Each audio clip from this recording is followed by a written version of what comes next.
앞장 경례. 반갑습니다, 여러분. 각지에서 랜선으로 함께 하시는 모든 분들도 반갑습니다.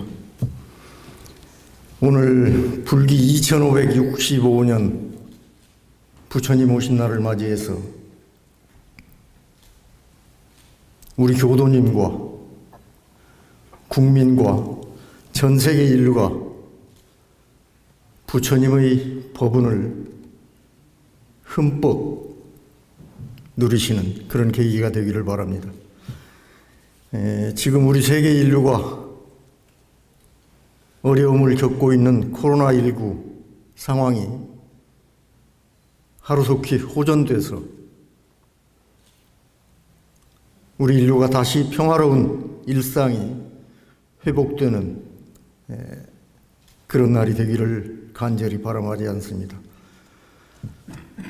또한 인류 역사상 유례없는 이러한 코로나19라고 하는 어려운 상황을 겪으면서 이번 일을 계기로 해서 우리 인류 문명이 새로운 각성을 하고 자연과 인간이 슬기롭게 공존하는 그러한 참 문명세계, 새로운 문명세계가 열리는 그런 새로운 전환점이 된다면 이 코로나19 상황이 우리 인류 문명사에 큰 전화위복의 계기가 될 것으로 믿기 때문에 우리 인류가 다 함께 그런 노력을 함께 했으면 하는 그런 소망을 가져봅니다. 소태산 대종사님께서는 대각을 하시고 모든 종교의 경전을 두루 열람하셨다고 합니다. 경전을 모두 열람하신 건 아니겠지만 중요한 경전들을 열람하시고 하신 법문이 대종경 서품 2장에 실려 있고 또 그러한 정신의 바탕에서 우리 교법의 정수가 실린 불교정전을 편찬하실 때 그 서문에 지금 현재 우리가 받들고 있는 교법의 총설, 불법에 대한 천명을 하신 바 있습니다. 서품 2장에 보면 대종사 대각을 이루신 후 모든 종교의 경전을 두루 열람하시다가 금강경을 보시고 말씀하시기를 석가모니 부른 진실로 성인들 중에 성인이라 하시고 또 말씀하시기를 내가 스승의 지도 없이 도를 얻었으나 그 발심한 동기에서부터 도를 얻은 경로를 돌아본다면 과거 부처님의 행적과 말씀에 부합되는 바가 많으므로 나의 연원을 부처님에게 정하노라 하시며 장차 회상을 열 때에도 불법을 주체로 삼아 완전무결한 큰 회상을 이 세상에 건설하리라 이렇게 천명을 하셨습니다.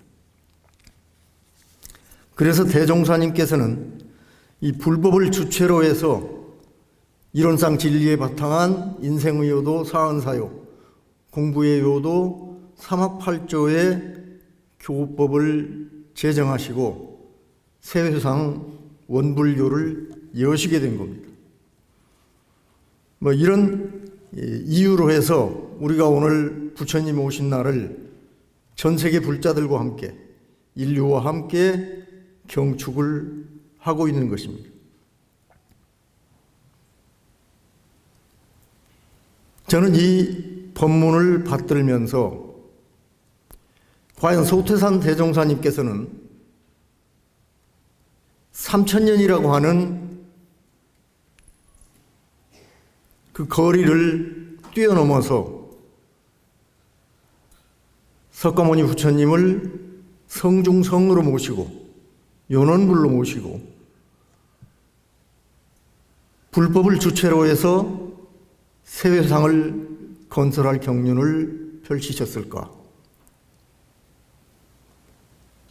그런데 그 중요한 연결고리가 금강경에 담겨 있다. 이것을 우리가 이 본문을 통해서 짐작해 볼 수 있습니다. 그래서 금강경은 시간과 공간을 초월한 인류 구원의 정신이 담겨 있고, 그 정신을 오늘날 후천 개벽 시대에 새로운 교법으로 창조적으로 계승 발전한 것이 우리 교법이다. 이런 관점에서 우리가 이 금강경을 받들어야 되고, 우리의 교법과 그 중에서도 이제 핵심인 이론상의 진리와 이 3000년이라고 하는 시간적 거리, 조선과 인도라고 하는 그런 공간적 거리를 뛰어넘는 보편적인 가르침으로서, 인류 구원의 가르침으로서 어떠한 점이 맥이 통하고 있는가? 이런 점을 통해서 우리가 금강경 법문을 창조적으로 재해석하고 우리의 교법에 그 정신이 함께 담겨 있다고 하는 것을 아울러서 받들어 공부해야 된다고 생각이 됩니다. 올해가 불기 2565년입니다. 불교의 기원은 부처님이 열반하신 해를 1년으로 해서 기산을 해서 불멸기원이라고 합니다. 그러니까 부처님께서 80년을 사셨다고 하면 대개 2645년 전, 그래서 대체로 우리가 3000년 이렇게 말합니다. 실제로 정확한 기록이 남아있지 않기 때문에 부처님의 생물 연대는 여러 가지 설이 있어서 수백 년 차이가 나기도 합니다. 그 몇 해의 숫자가 중요한 게 아니고 결국 3000년과 그 먼 거리에 교류가 없던 공간을 넘어서는 그 시간과 공간을 뛰어넘어서 관통하는 그 정신이 무엇일까? 그 정신을 우리가 찾기 위해서 오늘 저는 이제 금강경 법문 가운데서 그 핵심이 무엇일까? 이런 말씀을 좀 드리려고 합니다. 금강경의 내용을 보면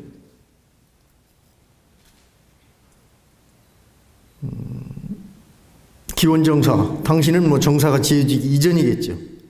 그래서 기수급 고도곤이라고 하는 곳에서 부처님께서 1250 대중을 향해서 내리신 한때의 법문입니다. 그런데 그 법문의 내용은 수보리존자와 부처님과의 질문과 답변으로 구성되어 있습니다.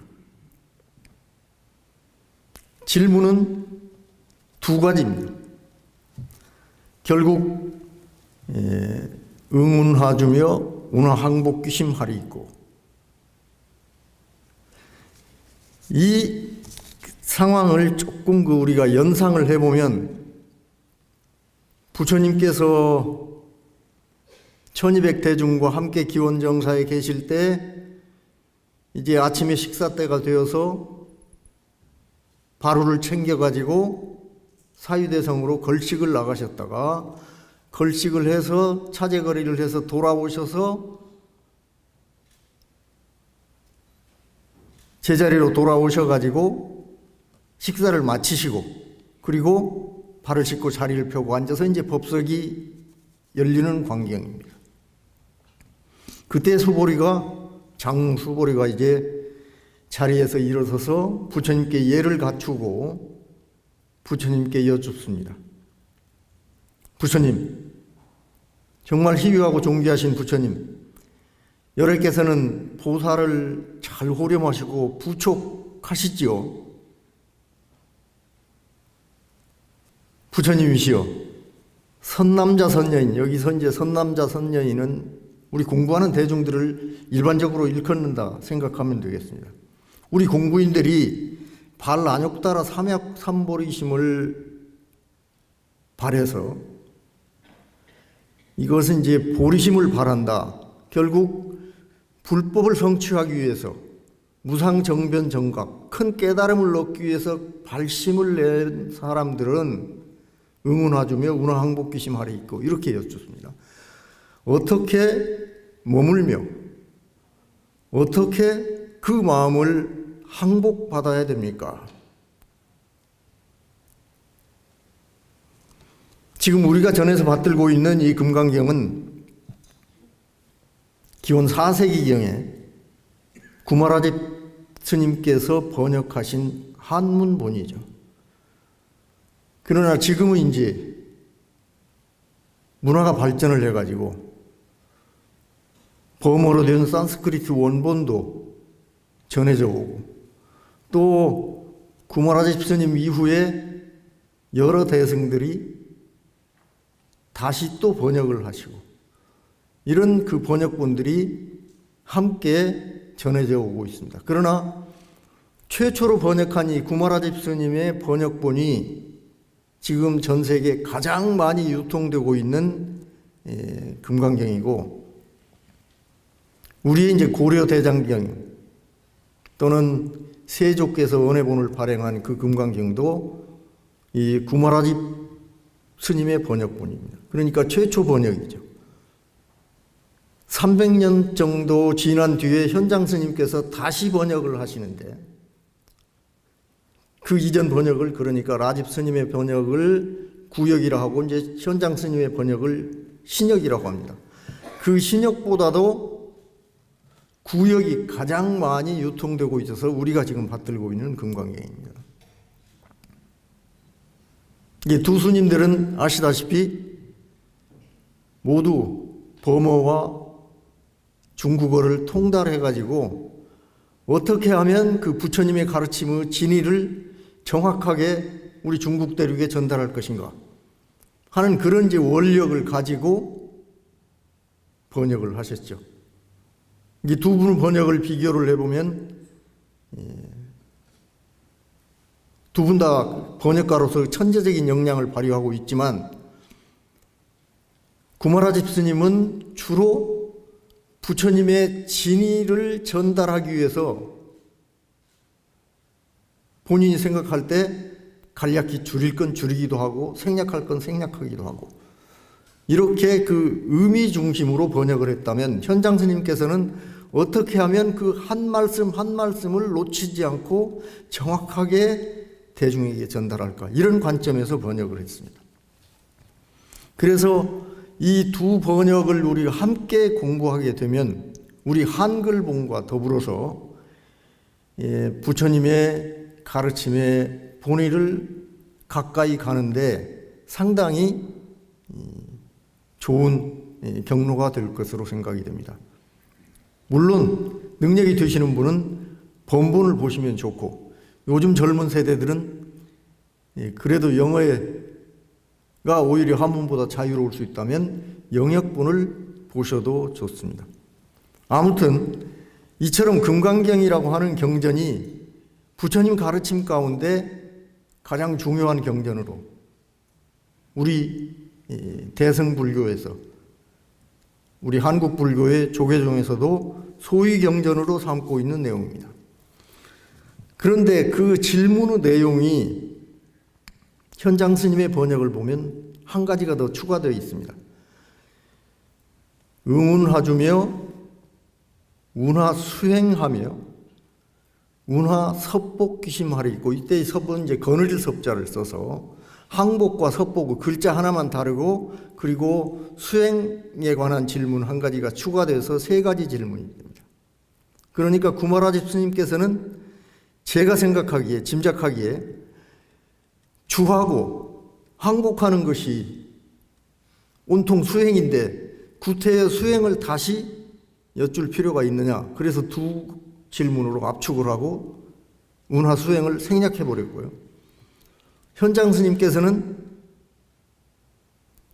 이 세 가지 질문이 놓치면 안 된다 하는 그런 관점에서 세 가지 문제를 다 여쭌 겁니다. 그래서 사실은 이 금강경 내용은 이 질문에 그리고 바로 이어서 하시는 부처님 말씀에 핵심적인 내용이 다 담겨 있다, 이렇게 말할 수 있습니다. 그렇게 질문을 하니까 부처님께서 말씀하시기를 그렇지 수보리야, 공부인들이 안욕따라 삼약삼보리심을 낸 사람들은 마땅히 이와 같이 머물고 마땅히 이와 같이 항복받아야 되느니라, 이렇게 대답을 하십니다. 응여시주 여시항복기심. 사실 여기에서 대답이 끝났죠. 1차 대답이 끝났습니다. 마땅히 이와 같이 머물며 이와 같이 그 마음을 항복받아야 된다. 그런데 이와 같이라고 하셨으니 수보리께서도 궁금하셨을 거 아닙니까? 그 이와 같이가 무엇인가? 어찌 보면 이 경전의 내용을 보면은 대중들을 깨우치기 위해서 수보리 존자와 부처님께서 요즘 흔히 하는 말로 약속 대련을 하신가 하는 생각이 들 정도로 그 질문과 답변이 사실은 약속되어 있는 것처럼 질문하고 대답하고 그러십니다. 그렇게 이와 같이 머물며 이와 같이 항복받느니라, 이렇게 답하시니까 수보리께서 그렇습니까, 부처님? 이렇게 이제 다시 간청을 합니다.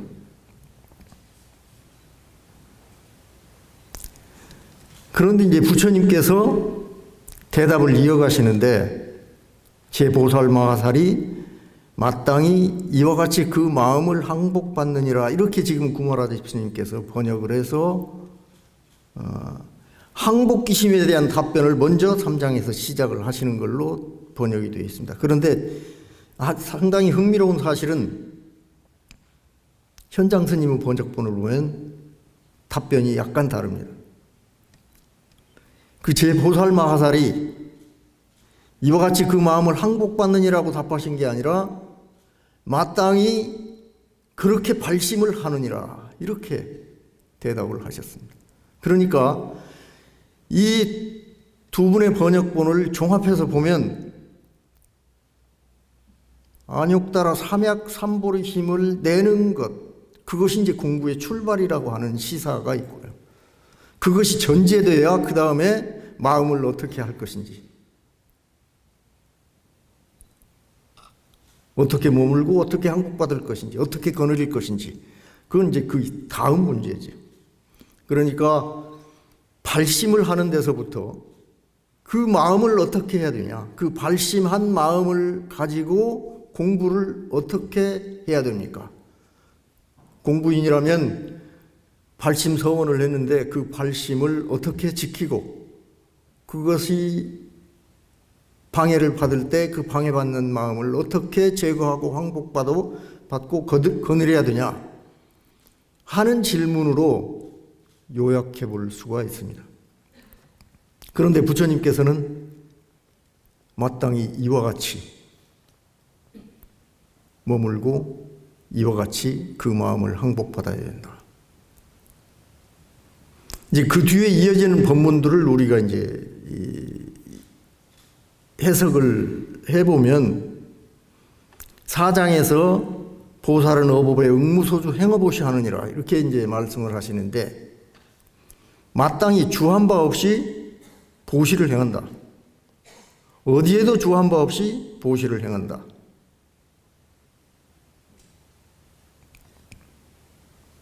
그 앞에서는 보살이 아상, 인상, 중생상, 수자상 하면 보살이 아니다.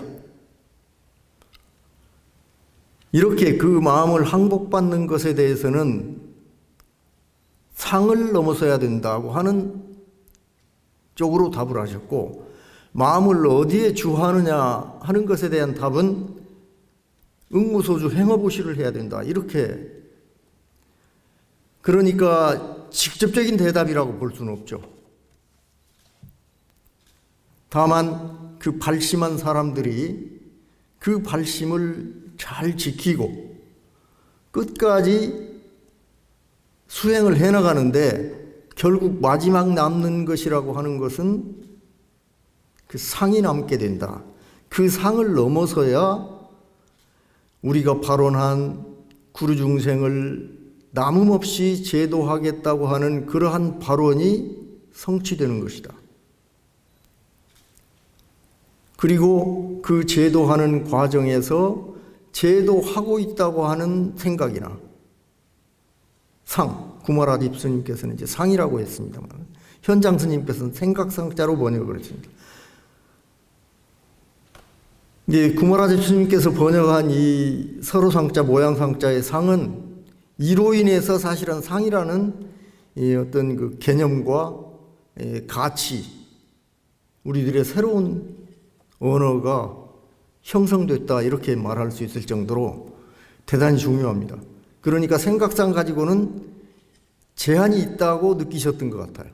그래서 과감히 글자를 모양상자로 바꿔 쓰시지 않았나. 그래서 이 상이라고 하는 것을 넘어서는 것이 공부의 마지막 과제다. 그리고 공부하는 과정에서는 마땅히 주한 바 없이 어디에도 머물지 않고 보시를 행해야 된다. 이렇게 대답을 하신 내용이 이제 금강경의 핵심 내용이라고 생각을 해볼 수 있습니다. 대종사님께서는 대종경 교의품 27장에 보면은 대타원 이인화 선지님께서 발심이 나가지고 공부를 잘하시니까 그때 오늘 이 회를 인화에게 허락한다. 물어볼 일 있으면 물어봐라. 이렇게 하신 질문 내용을 기억하실 겁니다. 그러니까 인화 선지님께서 질문하시기를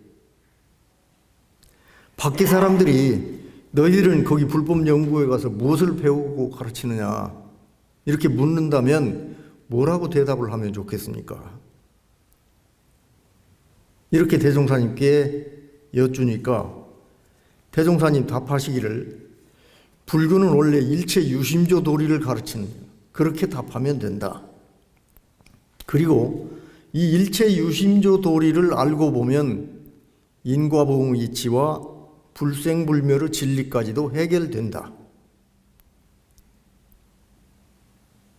그러니까 인화 선진께서 다시 여쭙습니다. 그러면 그렇게 해결된 이후에는 어떻게 공부를 해야 됩니까?